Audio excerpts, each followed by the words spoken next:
आज क्योंकि साल 2022 का आखिरी प्रोग्राम है मेरा सुनो टीवी पे। इसके बाद फिर इंशाल्लाह जब आपसे दोबारा मुलाकात होगी इंशाल्लाह तालाहुल अज़ीज़ तो 2023 का आगाज़ हो चुका होगा। तो मैंने सोचा कि आज के प्रोग्राम में आपको 2022 की एक समरी प्रेजेंट करते हैं कि इस मुल्क ने 2022 में क्या क्या कुछ देखा, किन मराहिल से गुज़रा, कुछ अच्छी ख़बरें रहीं, कुछ बुरी ख़बरें रहीं। तो अगर मैं आपसे पहले अच्छी ख़बरों का जिक्र करूँ तो उसका कुछ खुलासा, मतलब कि सारी तो हम कवर नहीं कर सकते, लेकिन यह है कि कुछ खुलासा समरी आपको देते हैं। साल 2022 में एक मैं ज़ाती तौर पे जो समझता हूँ खुशाइन तब्दीली हुई, वो chief of the army staff की जो पोस्ट थी उस पर जनरल आसिम मुनीर साहब आ गए। एक चेंज ऑफ कमांड जो हुआ वो 8 महीने से जो एक माहौल बना हुआ था उसमें कुछ तब्दीली के आसार नज़र आए, जो मुझे ज़ाती तौर पर लगता है कि पाकिस्तान के लिए, पाकिस्तान के लोगों के लिए, सियासत के लिए, मुल्क के लिए, रियासत के लिए ये बेहतरीन या बेहतर हो सकता है।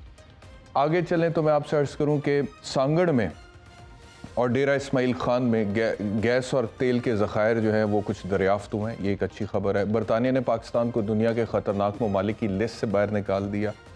फैटफ की ग्रे लिस्ट से पाकिस्तान निकला 2022 में। अच्छी ख़बरों का खुलासा आपसे शेयर कर रहे हैं। अगर मैं स्पोर्ट्स की तरफ आ जाऊं तो आईसीसी क्रिकेट रैंकिंग जो थी उसमें हमारे कुछ क्रिकेटर्स के नाम आए। पाकिस्तान T20 वर्ल्ड कप के फ़ाइनल में पहुंचा, पाकिस्तान एशिया कप T20 के फ़ाइनल में पहुंचा, कॉमनवेल्थ गेम्स में नू दस्तगीर ने गोल्ड मेडल हासिल किया, अरशद नदीम ने भी गोल्ड मेडल हासिल किया।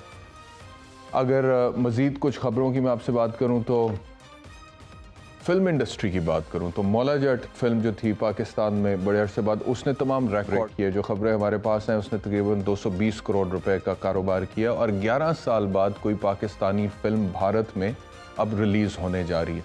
तो ये कुछ अच्छी खबरें थीं। अगर मैं कुछ बुरी खबरें आपसे जिक्र करूँ कि क्या क्या कुछ हुआ 2022 में, तो एक तो ये है कि जो तहरीक अदम एतमाद आई और उसके बाद जो तब्दीली आई, मैं उसको बुरा नहीं कह रहा, लेकिन उसके बाद जो मुल्क में या रियासत में या लोगों में जो कुछ एक माहौल बना और जो कशीदगी हुई और जो एक बहरान की सी कैफियत पैदा हुई, सियासी बहरान, आइनी बहरान, कानूनी बहरान, मौशी बहरान, वो पाकिस्तान के लिए कुछ अच्छा नहीं था। अगर मैं मईशत के हवाले से आपसे जिक्र कर लूँ तो ये तो सबको मालूम है ना कि जो हमारा इन्फ्लेशन रेट है वो 12% से 30% पर चला गया।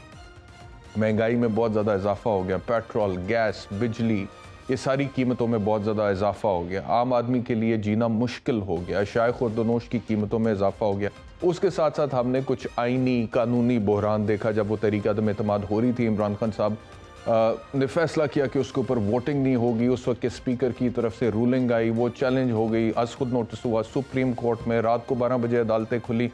बहुत ज़्यादा केओस था, लीगली पॉलिटिकली बहुत ज़्यादा केओस था। और उसी में फिर ये हमने आगे देखा, लॉन्ग मार्च हुआ। लॉन्ग मार्च में फिर जितने भी मामलात सारे वो आपके सामने। तो एक तो ये कुछ बुरी खबरें रहीं कि जिसमें हमें लगा कि पाकिस्तान जो कि अदरवाइज इर्तिका के मराहिल क्रॉस करते हुए उसको आगे निकलना चाहिए था। कुछ चीज़ों में इंसानी हकूक़ की आप बात कर लें, आज़ादी इज़हार राय की आप बात कर लें, तो उसमें हमें रिवर्स केयर लगा और वहाँ पर कुछ हालात वाक़यात इस तरह के हुए। मज़ीद अगर मैं आपसे जिक्र करूँ तो एक बुरी खबर साल 2022 की सानिया मरी थी, जिसमें हमने ये देखा कि जब बर्फ़ानी तूफ़ान की वजह से लोगों की गाड़ियां वहाँ पे फंस गई तो जो 7,000 रुपये का कमरा अदरवाइज़ होटल्स वाले ऑफर वो 70,000 पे गया। 70,000 पे ब्लैक हुआ और लोग मजबूर हो गए अपनी गाड़ियों में रात गुजारने के लिए।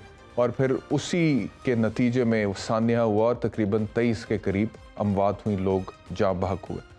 दहशतगर्दी के हवाले से अगर मैं आपसे जिक्र करूं तो पेशावर के किस्सा खानी बाज़ार में बम धमाका हुआ। जामे कराची में चीनी असातिज़ा पर ख़ुदकुश हमला हुआ। खानेवाल में एक भारतीय मिसाइल आकर गिरा।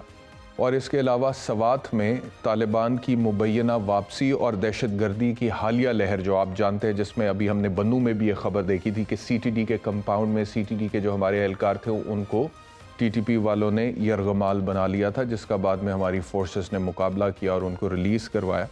तो दहशतगर्दी के कुछ वाक़यात जो अब दोबारा से सर उठा रहे हैं, ये पाकिस्तान के लिए यकीनी तौर पे कोई अच्छी खबर नहीं है, बुरी खबर है। सैलाब आए और जो पाकिस्तानी हुकूमत के सरकारी आदाद शुमार हैं उसके मुताबिक तकरीबन 30 अरब US डॉलर का पाकिस्तान की इकॉनमी को सैलाब की वजह से नुकसान हुआ है। तो ये कुछ बुरी ख़बरें थीं। और मज़ीद अगर मैं आपसे ज़िक्र करूँ तो इसी साल 2022 में पाकिस्तान तहरीक इंसाफ के चेयरमैन इमरान खान पर कातलाना हमला हुआ, उन्हें गोलियां लगी, वो ज़ख्मी हुए और पूरी दुनिया में एक मैसेज गया कि पाकिस्तान एक ऐसा मुल्क है जहां पे लोग अगर एहतजाज करने के लिए बाहर निकलते हैं तो उनकी जान को ख़तरा लाहक है। और ख़तरे से खाली नहीं है पाकिस्तान में एहतजाज करना, यानी कि अगर आपने लॉन्ग मार्च करना है, एक शहर से दूसरे शहर आप जा रहे हैं और आप हुकूमत वक्त के ख़िलाफ़ एहतजाज कर रहे हैं, नारेबाजी कर रहे हैं, उनको घर भेजने की बात कर रहे हैं, अपनी जो भी सियासी फ़िक्र सोच है उसके मुताबिक कोई गैर कानूनी अमल आपको नहीं करना चाहिए, गैर आइनी आपको नहीं होना चाहिए। लेकिन द प्रोटेस्ट इट्सेल्फ पाकिस्तान में एक ऐसी चीज़ है कि जिसमें लोगों को अपनी जान को जोखिम में डालना पड़ता है। और वो हमने देखा कि इमरान खान के केस में फिर उनको गोलियां भी लगीं, जिसके बाद इवेंचुअली लॉन्ग मार्च का अख्ताम उनको करना पड़ा। फिर रावलपिंडी का उन्होंने अपना जलसा किया और उसके बाद वो फिर ज़मान पार्क में बैठ के उन्होंने सियासी एक्टिविटीज़ अपनी शुरू की। तो एक गलत मैसेज गया पूरी दुनिया में पाकिस्तान के हवाले से। तो ये सारी बुरी ख़बरें थीं 2022 की। लेकिन एक ख़बर जो मेरे नज़दीक, मेरी राय में 2022 की सबसे बुरी ख़बर थी, सबसे बुरी खबर थी, वो अरशद शरीफ शहीद का कत्ल था। वो एक ऐसी खबर थी जिससे पाकिस्तान एक दफ़ा हिल गया। वो एक ऐसी खबर थी जिससे सहाफ़ती कम्युनिटी में एक इनसिक्योरिटी की लहर दौड़ गई। वो एक ऐसी खबर थी जिससे ना सिर्फ पाकिस्तान की सहाफ़ती कम्युनिटी में बल्कि पाकिस्तान के अवाम की बहुत बड़ी तादाद में एक सेंस ऑफ फेयर डेवलप हो गया। और उसके बाद फिर बहुत अजीबोगरीब सा माहौल पैदा हुआ। और उसके बाद लोगों ने कहा कि हम कैसे इस मुल्क में आज़ादी इज़हार राय को प्रैक्टिस कर सकते हैं। अगर एक इतनी पावरफुल वॉइस जो थी, अगर वो हुकूमत वक्त के ख़िलाफ़ बोल रही थी, उसके साथ ये कुछ हो सकता है तो फिर किसी के साथ भी कुछ भी हो सकता है। तो एक तो पाकिस्तान के दाखिली मामलात के लिए वो अच्छी नहीं थी, दूसरा पाकिस्तान के बैरूनी जो इमेज है, रेपुटेशन है, उसके लिए वो अच्छी नहीं थी। लेकिन मैं जो ज़ाती तौर पर समझता हूँ अरशद शरीफ शहीद का जो कत्ल है, जिसको मैं समझता हूँ कि 2022 की सबसे बुरी खबर थी, वो मैं इस वजह से समझता हूँ कि ये जितने भी मामलात मैंने आपसे ज़िक्र किए, वो साइफ़र के बाद तहरीक अदम एतमाद से लेके लॉन्ग मार्च तक और सियासी, आइनी, कानूनी और मौशी बहरान, मेरे ख़्याल में ये सारी चीज़ें कभी ना कभी, कहीं ना कहीं, किसी हद तक रिवर्स हो सकती। इसका शायद कहीं ना कहीं, कभी ना कभी कोई ना कोई अजाला भी हो सकता है, डैमेज कंट्रोल भी हो सकता है, उसको रिवर्स केयर भी लग सकता है, हालात बेहतर भी हो सकते हैं। लेकिन जब हम अरशद शरीफ की बात करें तो वो एक ऐसा नाकाबिले तलाफ़ी नुकसान है जिसको आप कभी रिवर्स नहीं कर सकते, उसमें कोई बैक गियर नहीं लग सकता। अरशद शरीफ शहीद के जो बच्चे हैं, उनकी जो बूढ़ी वालदा हैं, उनको कभी अपना बेटा वापस मिल नहीं सकता, उनके बच्चों को कभी अपना बाप वापस नहीं मिल सकता। हो सकता है कि इमरान खान साहब के ताल्लुकात इस्टेब्लिशमेंट के साथ फिर से अच्छे हो जाएं, हो सकता है कि पीडीएम और इमरान खान के माबैन कोई मुज़ाकरात हो जाए, हो सकता है इमरान खान साहब दोबारा वज़ीर आज़म भी बन जाएं, हो सकता है पाकिस्तान तहरीक इंसाफ की पूरी काबीना दोबारा आने वाले दिनों में या चंद महीनों में आप दोबारा देखें। हो सकता है कि अभी जो तनकीद के नश्तर चल रहे हैं वो काफ़ी हद तक मामलात सेटल हो जाए, हो सकता है कि पाकिस्तान तरक्की की राह पर गामजन हो जाए, हो सकता है कुछ चीज़ों पर हम बतौर कौम कुछ चीज़ों पर सेटल कर लें आपस में। लेकिन ये सब कुछ हो सकता है, लेकिन अरशद शरीफ शहीद के बच्चों को उनका बाप वापस नहीं मिल सकता और उनकी बूढ़ी वालदा को अपना बेटा वापस नहीं मिल सकता। सब मामलात रिवर्स हो सकते हैं, ये एक मामला रिवर्स नहीं हो सकता।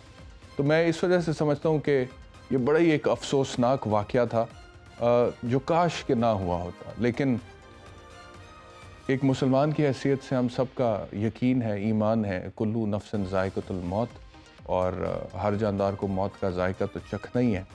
और फिर जब जिसकी लिखी हुई है उस हिसाब से फिर बारियां आती चली जाती हैं। आज मैं आपसे मुखातिब हूँ, यहाँ पे बोल रहा हूँ 2022 के अख्ताम के हवाले से। एक दिन हम भी नहीं होंगे, मैं भी नहीं होऊंगा, जितने लोग व्यूअर्स यहाँ पे मुझे देख रहे हैं वो भी नहीं होंगे, कोई और लोग होंगे, कोई और ही माहौल होगा, कोई और ही समा होगा, कोई और ही बोलने वाला होगा, कुछ और ही सुनने वाले होंगे। तो वक्त तो सबका ही गुजर जाना है, लेकिन डिपेंड ये करता है कि हम अपनी ज़िंदगियाँ कैसे गुजार कर जा रहे हैं, हम अपनी ज़िंदगियों में कोई अच्छा काम करके जा रहे हैं, नहीं जा रहे। तो ये 2022 के हवाले से मैं कुछ गुजारिशात करना चाहता था।